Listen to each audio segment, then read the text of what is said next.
All right, welcome to episode 14 of the At Bat Baseball podcast presented by War Media, where we give you our thoughts on the latest Chicago baseball news, as well as take a trip around the league. I am Saul Rodriguez, along with Miles Porter. How are we doing today, Miles? Doing good. Doing good. Happy to be back on the show. Oh yeah, we missed you last week. You were suffering. You were not. You were sadly in Mexico. I was having a tough time. I got through it. Oh my gosh, tequila, margaritas, pina coladas. I don't know. The beach. I don't know how I did it, but I got through it. Yeah, I'm just like, man, I don't know how Miles is doing. I see videos of palm trees and and clubs in Mexico. I'm like, I hope he's doing all right. Yeah. I made it, guys. I'm okay. But yeah, so it's July, basically our July 4th episode, right? And so, hope everyone enjoyed their weekend, and I know Miles enjoyed his weekend too, his first weekend back with the Milwaukee Jaguars with a home run. But tell us all about it, man. Yeah, man. We had two great wins this weekend. First game was against the Kingfish in Kenosha, a team that I've played a lot in the past 3 years. And then we beat the Burlington Barons on Sunday. Yeah, I caught a barrel. I caught a barrel on Friday. It felt good, and this is a very good pitcher. He actually struck me out the first at bat. But the way I operate kind of is like a ball player who loves to hit. One of the things that I do is I like to try to learn as quickly as possible. So I think the big mistake I made my first at bat against him was I kind of let the count get a little bit too deep, kind of swinging at his pitches and, you know, maybe even a few pitches I took in that first at bat, I probably could have barreled up as well, but I was being a little bit too patient. So, for me as a hitter, I'm always trying to make an adjustment. And then, when it came to that second at bat, I was all over that first pitch. I knew exactly what to expect. Um, and I sent it over the wall. I think like I don't know. They had like some people doing so. I don't know. If I had to guess the exit velo somewhere in the 90s, it's not me bragging or anything, but I caught a good barrel. I caught a good barrel there, and so that felt good. And then had another two RBI single after that, and then we ended up taking it home from there. Before that, we were struggling pretty heavy.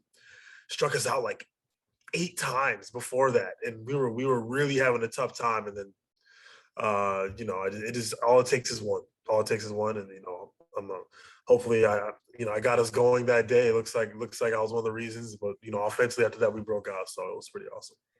Yeah, it's pretty badass.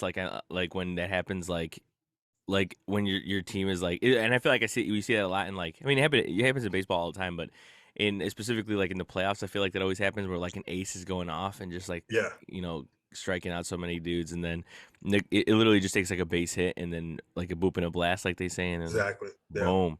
Yeah, but that's yeah. bad. Yeah, it's badass. No, man. I mean, I would definitely be bragging, bro, if I had a home run. I never hit one before, so. I don't even pimp it. I know it's gone, but I run like I don't know it. That goes back to like literally like coach yelling at me, Miles, run. So every time, like I know I got one, I've never admired a single home run that I've ever hit. So I hit it, then I put my head down, and I just go. But yeah, And that's good. You don't want to get stuck like if like you don't want to get stuck watching one and then yeah, it ends yeah. up being a single instead of like a double, or like it hits off the wall or something. Okay, I'll bench myself at that point. I'll be like, coach, I'll just don't worry, I'll do it. I'll do it for you. Yeah, Pinch runner. leave me out of this one. Leave me out of this one. Yeah. Oh, Save it, bro. what's your guys' record right now? Then so far, right now. Right now in league play, I think we are a few games above 500. Doing pretty well. I know we're in first. We're in third place right now. We're half a game out of first.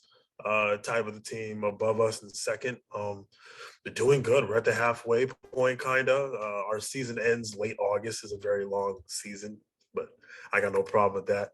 We're doing well. We're doing really well, especially with the 2 games this weekend. When I was gone, we had lost 3 games, and for us to win these 2 games, it's really good for us momentum wise. And we're back at it on Wednesday, and then Saturday, Sunday, we're gonna keep going.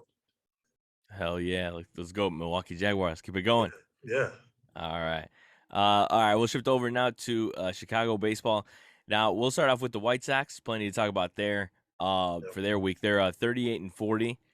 They lost the series against the Angels last week, or a week from Wednesday. And now, like, this was another series that they should have had with the way they were playing going into that. I thought they had some momentum regardless of what happened, but yeah, they then after that they went on to sweep the wild card contending Giants, which I thought was a good bounce back. Dang, excuse me. But yeah, talking about that Angels series, yeah, the Angels like are we've talked about it all season. Like they started off well and then have fallen off, and now it's like I don't know what's gonna happen now. It's just they've been inconsistent, but they were able to get 2 games out of 3 on that one. Cueto does it again. He in the only win the Sox got in that Angel series. As we talked about in the last show that you weren't here, Miles, is like just how much of a savior Cueto's been to the Sox. Like just like been able to kind of be like they're almost like their stopper, one of their stoppers, because I know like Cease has been like one of those guys too. Um, but yeah, in that lone win against the Angels, Cueto was able to hold the Angels offense at bay. Yeah, like and since you weren't here last week, what do you think about like Cueto? What Cueto has done overall for the Sox, and even though they didn't win the series, I mean, it's still good to see another good Cueto start, and for the Sox to at least salvage a game in that series. Yeah, I've always I know we kind of touched on this a few weeks ago as Mhm. well, but I just feel like Cueto just fits this White Sox team. He fits that culture.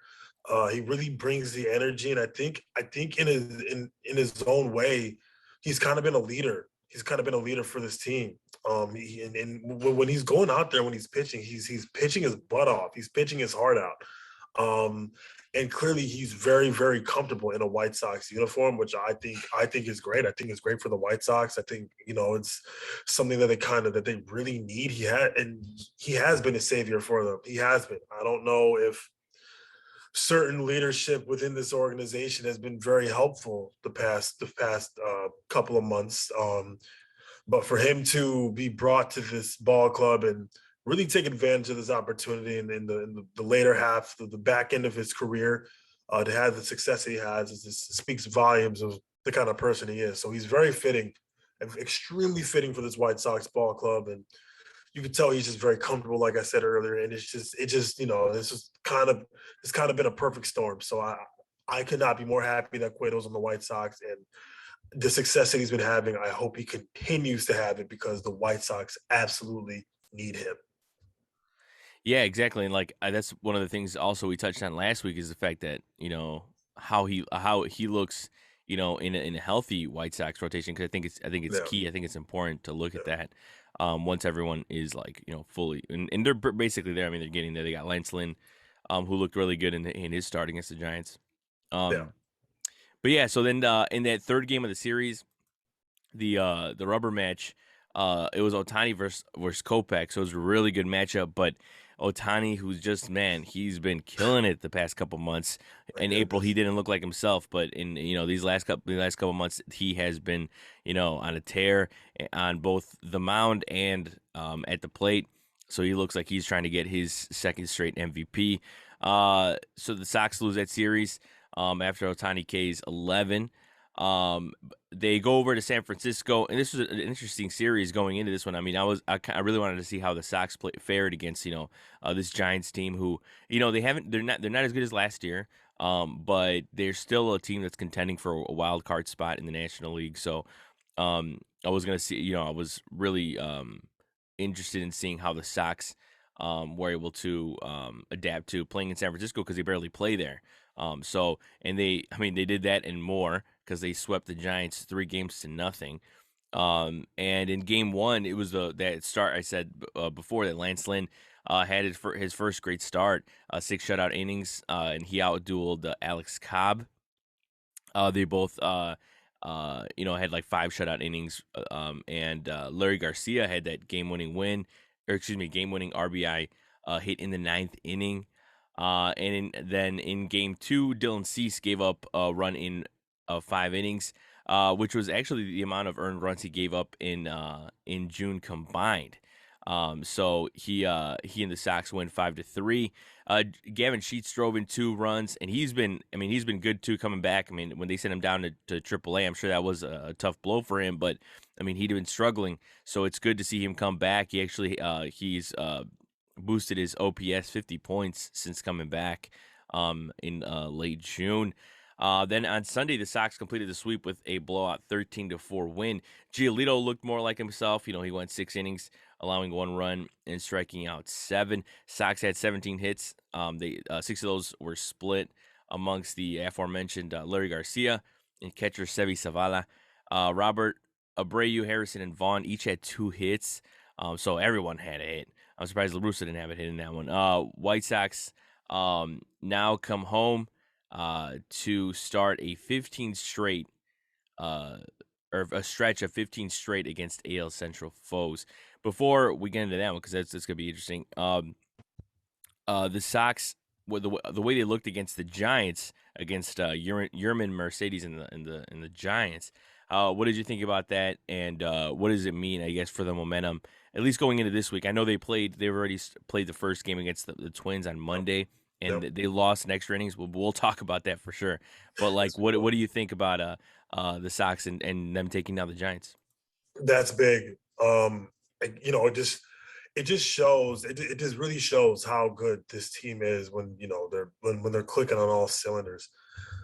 The White Sox, they haven't been struggling this year because of their talent. At least in my opinion, I think that this is an extremely talented team that should be beating teams as talented as the Giants, or should be beating teams as talented as the Angels. Now that sweep for the Giants is huge, and it's unfortunate series loss to the Angels, but you know what? There's a lot of good to look at.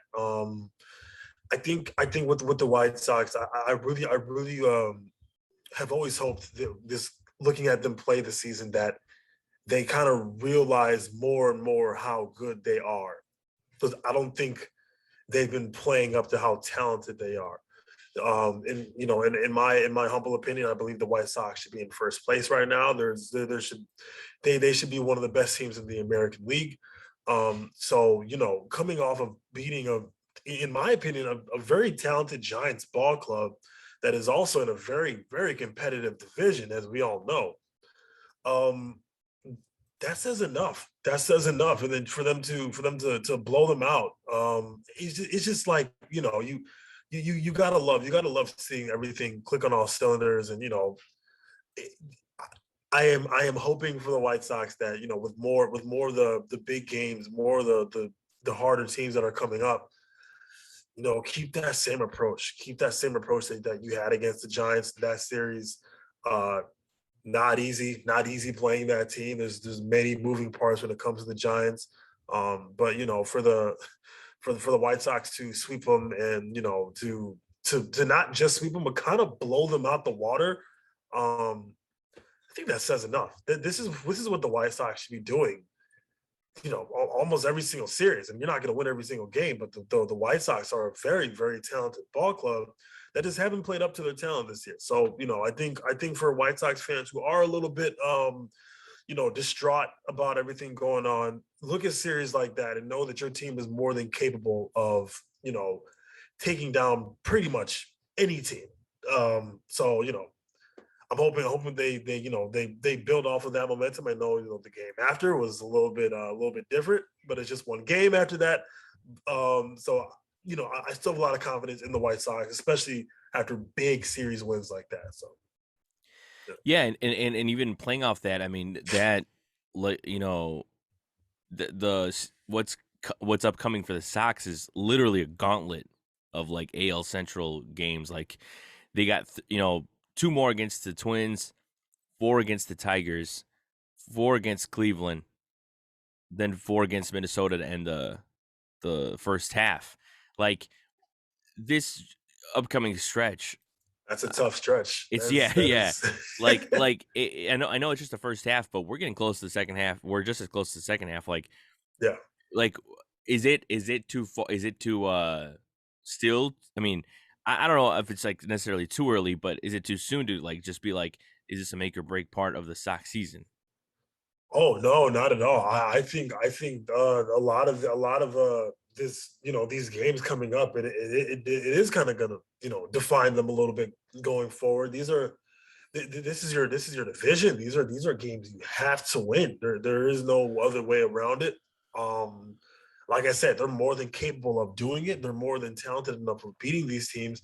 But also, you kind of got to realize, hey, we are in July.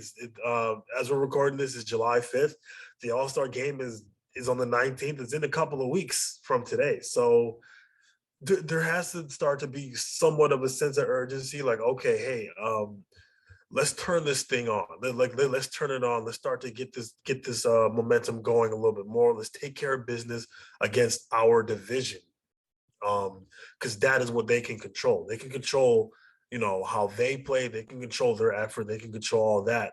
Um, and it's just focusing on those little things. When you're playing against your rivals in any sport and you're at the halfway point, there's this sense of like, okay, hey, let's ramp it up a little bit, you know, put some pressure on these other teams and get some momentum going for ourselves. So, there is that, that sense of urgency that I hope starts to click in, but baseball is a very long season. We're not even in August or September yet, which is also two very long months of baseball. So they still have time, but there is start. We are going to start. We're starting to get to the point where it's like, hey, let's get something going here, because I just don't want the White Sox to be in a situation where they start to turn it on in September, but they've already kind of dug themselves a Mhm. hole. So now they have to exude all their energy into making the playoffs or getting a wild card spot. And other teams are pretty much coasting along. I don't want the White Sox to kind of have like a last minute run. My whole thing is like, start the run right now to make September a little bit less pressure for you guys. Yeah, and it's like that is true. Like it would be pretty unfortunate for the Sox to get on a good stretch, and it's like a little too late, you know? Yeah, yeah, Um, and I mean, man, I mean, it's just like I'm always optimistic. I'm still think they'll be able to make a run, especially when they're fully healthy and absolutely. taking on the rest of the division. Because when you take on their division, it's a weak division. So Yeah, still regardless of what's going on, I think the Guardians are going to make a move, which is going to be a big deal for them. That'll help them. But I mean, still, the Twins have a grip on the Central. They have a 3.5 game lead on the Guardians and a yeah, 5.5 on the Sox. So yeah. yeah, I mean, it's still. I feel like they almost any AL Central team kind of controls their fate. But yeah, this stretch is going to be huge, and yeah, a lot of teams or a lot of people, I should say, still don't see the Sox, coming back from that just because of Right. how good the AL is. I mean, Yeah, you yeah, look at the AL East, and it's still in kind of like um in motion, and the Rays are still in playoff contention, and they're in fourth. So yeah, it's gonna be really tough um for the Central and the West to even get a couple playoff teams in there, let alone like three. But yeah, we'll see. I mean, the Sox have the pieces and to put it all together. The one thing though that we haven't talked about that we are going to cover now is so they played the first game of the Twins series on Monday on July 4th. And they ended up losing that one. Byron Buxton starred in that one. I mean, he had a bomb, and then he also just contributed to their triple play in the 7th inning. Now, um it was hard to watching that clip again, and I was watching it right now too again. It's like, yeah, Byron Buxton caught it. He catches it and on the warning track, throws it back. I see Urshela gather it, then tag Moncada, and then they throw over to first to double up the Sox and have a triple play. I mean, that's and then what we talked about it before the show. I told you about, like, that's the first barrel ever to result in a triple play. And I want to get your perspective on this as a player. What went wrong there? and what could those base runners have done better? Yeah. So in situations like that, it kind of, these are like, it's interesting because we go over these things in like high school. And as I'm talking to you about it, I'm watching it again as well. Um, from the initially, it looked like they were watching Buxton kind of cruise back and then assumed that he wasn't going to catch the ball. So one of the big things is as a runner, you still have to look. You still have to make sure that either the outfielder has caught the ball or either the ball touched the ground. You can never just put your head down and assume. You can't do that. So it's also on the first base coach and the third base coach to kind of communicate to you. If some coaches don't want you looking back, some coaches just want you tagging up and looking at the first or third base coach or most of the third base coach to let you know, hey, let's go. Come on. He didn't catch it, or they give you the sign. It was like, hey, tag up. Now come over here. It looks, I didn't really see the perspective of the first and third base coaches during that play. But as a runner, you can never assume. You cannot just put your head down and go. And there has to be some sort of confirmation, whether it's from the coaches or whoever. Hey, he caught it. Hey, he dropped it. But don't ever just put your head down and go, because that's what happened. It seems that no one can tell me that Moncada saw Buxton, either catch the ball or drop it. He put his head down and he took off. Players make that mistake. I've made that mistake in the past. It happens, but you can never just take off, because that's what's going to happen. That's what's going to happen at the high school level, the college level. And we all darn know for sure it's going to happen at the pro level. So it's just know your outfielders, make sure you're checking your outfielders where they are, understand the arms, understand who has the best, who has the, makes the best route to the ball, who's quick, who's slow. You have to know these things. Never just put your head down and go, because you're going to get doubled off, or in the White Sox case, you'll get tripled off. So for both runners to make this mistake, that's what's a little bit more concerning to me, because they both did the same thing. Now, one of them does that, that's different, but for them both to be like, oh, okay, here I go. I'm just going to take off. It's even worse for the runner on first, because you have that angle. You're looking out. The runner on second technically has his back turned to that play. But as a runner on first, there is no reason that should happen. There's no reason. And that's not like a diss to the runner or anything. But this is just generally speaking. You have the angle of what's happening out there. So if that was me, I would either be halfway between second and first, or I'm just tagging up in general, and I'm hoping that Buxton makes a crazy throw to third, and that's when I would advance from first to second on that. So there's a lot to really take away from that. But I think the main thing with that is just don't assume. As a runner, don't assume.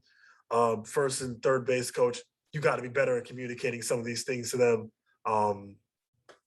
Yeah, I don't think this will happen again. And yeah, kids who are watching, any young player who's watching, there's a lesson for you right there. There you go. Lesson learned right there. Always watch the ball. Always know where the ball is. Always. That goes from little league all the way up to pro ball. So there I go, being Coach Miles. That's all. They need it, man. The Sox definitely need that. I mean, see, it's like the thing is like that for that to happen. I mean, that's a really unfortunate play there, but just the fact that it happened in the Sox and the way that it happened against the Twins, it really just sums up their season as of right now. It's just, man, it's a tough go around in general, and that's just like what the Sox have had a lot of lowlights, I guess you could say. So that's just another one to add to the list. So hopefully they're able to bounce back. I mean, like we talked about this being a very crucial part of their season, and it will be. But they have a chance to bounce back. They have plenty of games now to go. I mean, it's just the first one. That one being lost in extra innings could have gone either way, of course. They ended up losing that 6-3. They play again on July 5th, Tuesday, as we're recording this at 7:10. So hopefully they're able to get a win. In on the injury side of things, Liam Hendricks and Adam Engel come back, so that's good for the Sox. Have the speed of Engel and also Hendricks, who was doing really well before he went down. Hopefully they're able to help the Sox there. We'll shift over now to the Cubs, 32-48 Cubs. They had a series win against the Reds. They had a good week, man. One of the better weeks I think of the season. They had a series win against the Reds and a series win against the Red Sox. 2 games out of 3 for both of those series. Um, they somehow move up in the standings. They're kind of in a little like battle for third place between them and the Pirates. Yeah, They're kind of yeah, shifting back and forth there. yeah, Um, but yeah, in that Red series, it was cool to see Luis Castillo. I feel like he's always injured. I feel like we barely see him when on the yeah, Reds. yeah. But Seriously. he was able to outduel Keegan Thompson in game one, but the Cubs ended up coming back to steal the next two. It was cool also to see the Cubs get on Hunter Green, Yep. who he hasn't had or hasn't had the best season up to this point, but I mean he's learning and I think he's gonna be one of the best pitchers in baseball in the next Absolutely. few years. So they were able to get to that rookie flamethrower. Justin Steele bounces back with a 5 inning 1 run performance. Yep. Yeah, that's another thing I wanted to talk about too. I wanted to touch on a little bit is it's kind of cool like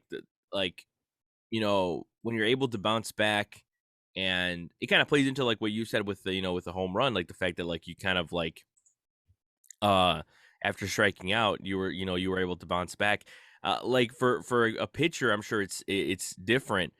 but Yeah. what do you see in Justin Steele, and like he's had a couple starts where he's given up more than like 5 or 4 or 5 runs, Mhm. but then he's able to come back for the next start and then go 6 7 innings, you know of a shutout or one run ball. Like, Yeah. what do you think that says for a pitcher, and what does that do for your confidence there? Oh my gosh, I know it does everything because this is your stuff. Every pitcher who goes out there is trying to give their best performance and give their best stuff. I think what I noticed a lot with Justin Steele is that he's just locating the ball better. He's not really leaving the ball in the middle of the plate, especially with his last start. I like how he like buries his pitches, his breaking pitches, kind of low. And as a lefty, he does kind of remind me of John Lester with like less like a later half John Lester. That's who he reminds me of a lot. So just with him locating the ball very well and not missing up, not missing in the middle,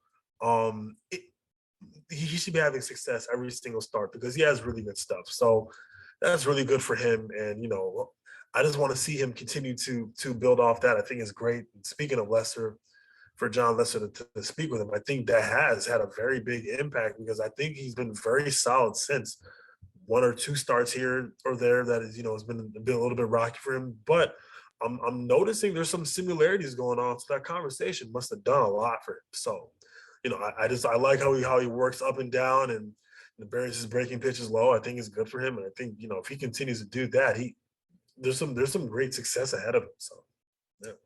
Yeah, and that's true. Yeah, the fact that he got some advice from Lester, and yeah, they do kind of remind, like, the kind of grit, like they kind of remind me of each other in that aspect for sure. After that game with Steele, the Cubs also had Kyle Hendricks have another great start, 6 innings, allowing 2 runs. So it's good to see him. It's another guy that the Cubs might move. So it's good to see his I guess his trade stock rise. Yeah. The Cubs hit 3 home runs, or excuse me, Patrick Wisdom hit a grand slam in that game. He had 3 home runs in the last week. He now has 17. That's one of those guys that I'm honestly trying to like campaign for him to be in the home run derby, honestly, at this point, because I Yeah. think it'd be pretty cool. I mean, it's just um he's really, I think he's a really fun guy, and I think that he can also just mash. So Yeah. hopefully hopefully the Cubs can get him into the home run derby. He said that, I think they asked him about it, and he said that if they call, he'll answer, and I think he's down to do it. So Sweet. that'd be pretty cool. Yeah. They ended up playing the Red Sox also, and it was another great series win. I mean, this is another great series win against a potential postseason club right here. It's like um, the Cubs have actually played. I feel like when they play, regardless of the record, when they play against competitive teams, I feel like they're able to put their best foot forward regardless of win or loss, and like they've been playing great games. Yeah, I think the one time that they've kind of guess necessarily been overpowered by a team like that is maybe like the Dodgers and the Yankees, but that's understandably so. yeah, Um, but yeah, they've just been able to compete and kind of like hold their own against those teams because it's I guess it's the best you can do. yeah, yeah, As we talked about before, is just the fact that they've played the Cardinals and Brewers well. So I think it says a lot. Um, in that series, Christopher Morel, I mean, he's back, man. I mean, yeah. he went from that that crazy franchise record of getting on base to start his career. He kind of struggled a little bit, for a couple weeks, but now he has a 750 slugging percentage in his last 7 games. So he's definitely destroying the ball. Keep this kid Uh, around. Keep him yeah. around. Yeah, I know that that's the thing too. When I watch him play, it's like, how does he fit in to the future of the Cubs? And I think it's really cool. Like just thinking about what he can do and his versatility too. Just the fact that he plays everywhere. I mean, he was playing second base, I think, yesterday. So like, yeah, it's cool to see that type of player kind of like play himself into this. You know what I mean? It's like I didn't expect him to be like this, this good, and he just come in and fit well, right? yeah, yeah. So the Cubs also they ended up winning in game 2. Alec Mills left with an injury, but Mark Leiter was able to get in there. He pitched 5 innings of 1-run ball, and the Cubs win 3-1. They ended up losing the finale though. In uh, and but that again, it was good to see them, get a series win against a team like that. Yeah, absolutely. Um, one thing too I wanted to touch on was I saw a tweet by Michael Cerami. He ended up saying that the Cubs have 3 of the top 33 position players in the MLB by WAR. Ian Happ at 2.3, Nico Horner at 2.3, Wilson Contreras at 2.9. So I think that's pretty badass. I mean, to have Yeah, those, absolutely. to have a team, the Cubs have not had a good year whatsoever, but to have Right. players like that, um, I think one of the more encouraging ones has been Nico Horner, man. Because I mean, it's like Oh my you know, gosh. yeah. Because in the past few weeks, I mean, he has been on a roll, and I think he's starting to like. That's the thing when he plays, the all of the results haven't been there, but Yeah. the peripherals, the WAR, I mean, he is an elite glove. And the fact that he doesn't strike out, also, he's able, to have a good expected batting average. So it's like, what do you think he brings to the table overall? That just makes the Cubs a better team, and not only that, but what he will contribute to the future. He's just going to get more mature as he establishes himself more in the MLB, more as a Cubs player. I think that's a shortstop. That's the guy who goes going forward. He's proven it. Um, Defensively, he's incredible. Offensively, he has exceeded everyone's expectations, and he's a very bright player. He's a very bright person. Um, Dude also went to Stanford, so I think it's a very I think he has a good head on his shoulders, and kind of with his knowledge of the game and how young he is. Also, it's nothing but up from here. So I've always liked him as shortstop. I've always liked him as a starting shortstop. I know people have always kind of said he has to prove himself a little bit more and all that and all this other stuff. Nah, that's my starting shortstop now for the Cubs, and there's no question for it. There should be no one else competing for that position. That's one of the young pieces that you build around. Keep him right where he is. Yeah, and I think it says a lot. I think like the other day too, the fact that um I think he came into the game late or something like that. He was a sub, and he went to shortstop, and Drelton Simmons went to second. So I think that Yeah. really says a lot. Yep. Got a lot of respect there from David Ross because obviously Yeah. Simmons is like one of the greatest, if not the greatest, defensive player of the generation. Yeah. Exactly. Is so that's definitely good to see. So yeah, then they started a series against the Brewers on Monday, July 4th. And they were not able to win that game, but they were going. They were down 2-1 in the ninth inning.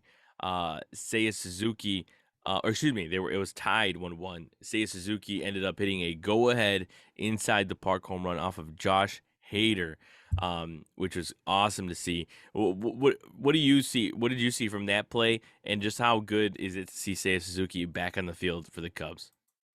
It's awesome. It's awesome. This is the hustle. He didn't hit the ball and he didn't like jog out the box. He hit it and he took off. And when you do that, you're putting pressure on the fielders because they see you running like that. They're like, oh crap, we got to get the ball in. This guy is moving right now. So that's why it's so important to always run hard because you don't know what's going to happen.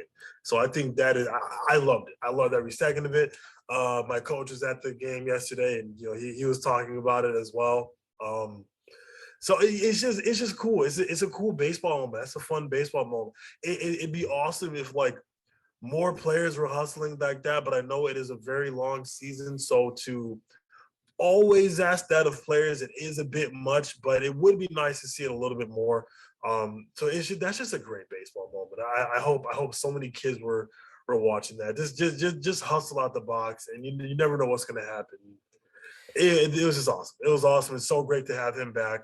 I want him to stay healthy the rest of the year, and there's a lot good going for the Cubs offensively, in my opinion. I think we're still a very talented offensive team. When I look at players like Hap, when I look at players like Wisdom, oh my gosh, Morel, Contreras. There's so many different players that I could point to in this lineup still and be like, you know what? I think we're pretty solid offensively. So, hopefully they continue to build off of the offensive success they've had, even though they did drop one the other day. Um, keep playing, boys, and that's all you can do now. That's all you can do is just play out, just play the rest of the season. Don't worry about anything with the standings or the trade deadline. Don't worry about any of that. Just play. Yeah, and like the with the Cubs and it's of how rough their season's been, to have a guy like Suzuki back is just another like element of excitement there. I mean, you need you need every ounce of it, and especially because of the fact that I'm sure plenty of players will be gone at the deadline. To have a guy hit like him back is just more of a reason to watch these games. It's more of the reasons to be excited for the future. And yeah, those guys have like been a huge plus because you didn't like I said before, you didn't expect Morel to be like this good. You didn't.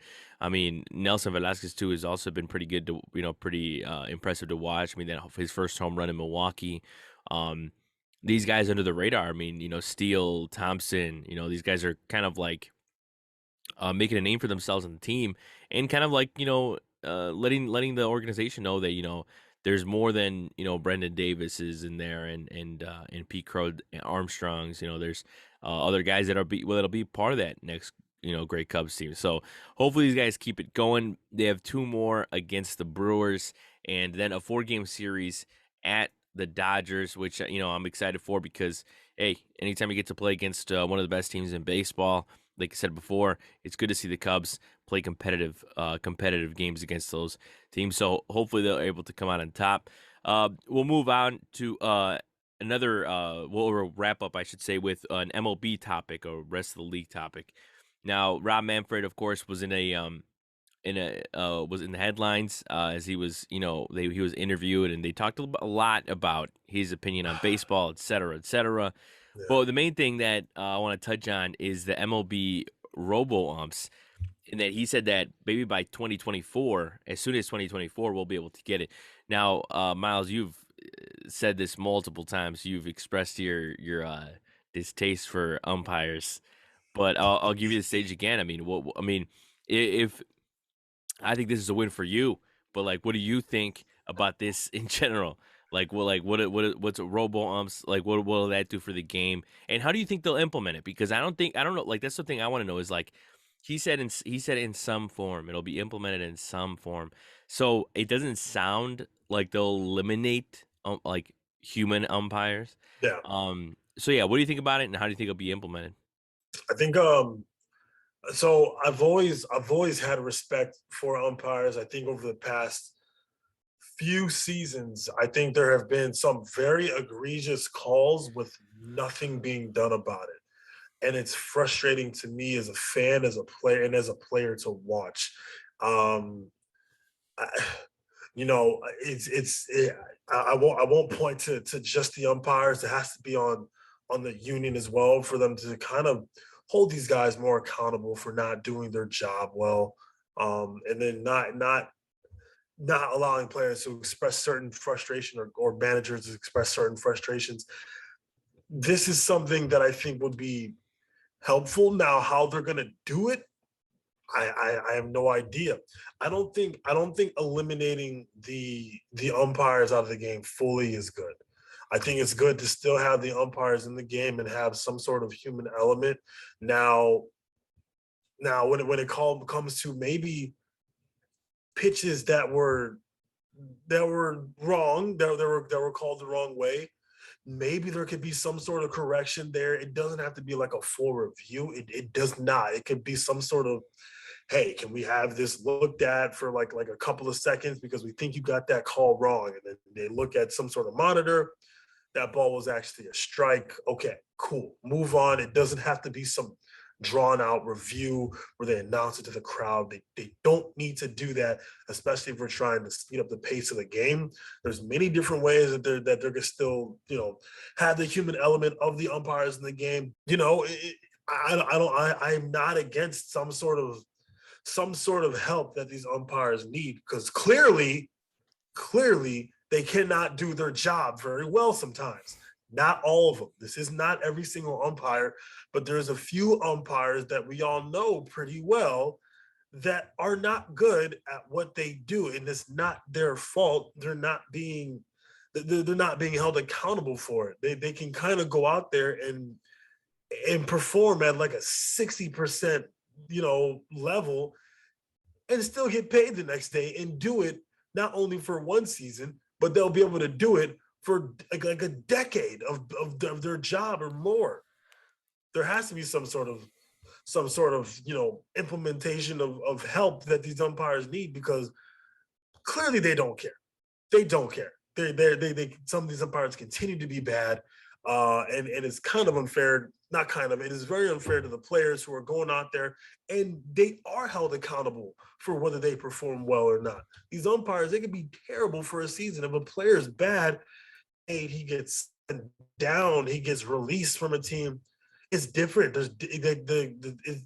These are people that some sort of implementation that helps, and we'll see what happens.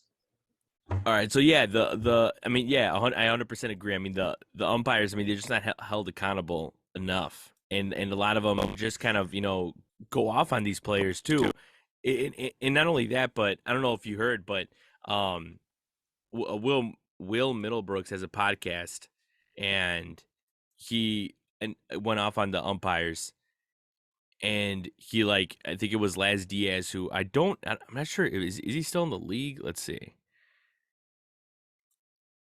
Think he might still be in the league, I I think think. he is, right? Yeah, right? I Yeah. feel like I saw him the other day, actually. Uh-huh.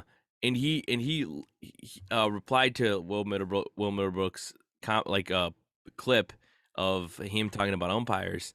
And dude, he went off on Will Middlebrooks, like roasting him, like saying like, yo, like it's not our fault that you weren't that good or blah blah this, and like blaming us for your like underachievement and stuff. Like it was pretty bad. And I think regardless of what Will Middlebrook said, I think that was so like that like kind of shows some of the umpires' true colors right there, man. Like the fact that like they have the nerve to like go out there and roast players online. Like that just doesn't make any sense. Like they're Oh, the supposed to be, audacity.